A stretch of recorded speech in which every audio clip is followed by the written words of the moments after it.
দিদি, আমাকে কিছু খেতে দিবে? আমার কাছে না টাকা নেই। ওই সাইডে আমাদের বসার জায়গা আছে, ওখানে গিয়ে বসো, আমি কাউকে পাঠাচ্ছি। থ্যাংক ইউ দিদি। এই অনিক, দেখো তো একটা ছেলে এসছে, ও কি খেতে চায়, ওকে দিয়ে দাও। আচ্ছা দিদি, আমি দিচ্ছি। বলো, আর কিছু লাগবে? আরে না না দিদি, আমি আসছি। আমার কাছে টাকা আসলেই আমি তোমাকে দিয়ে দিব। টাকা কোথা থেকে আসবে? বাড়ি থেকে।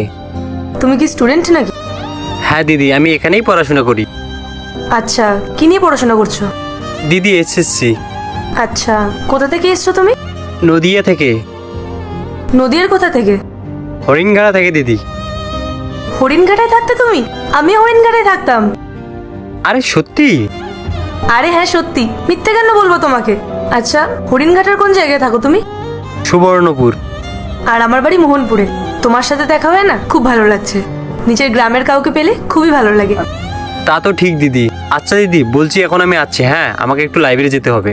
হ্যাঁ হ্যাঁ, যাও যাও। আর শোনো, এই টাকাটা দেওয়ার কোনো প্রয়োজন নেই। আর ভবিষ্যতে যদি কখনো টাকার প্রবলেম হয়, তুমি নির্দ্বিধায় এখানে এসে খেয়ে যাবে, ঠিক আছে? আচ্ছা দিদি, আসছি।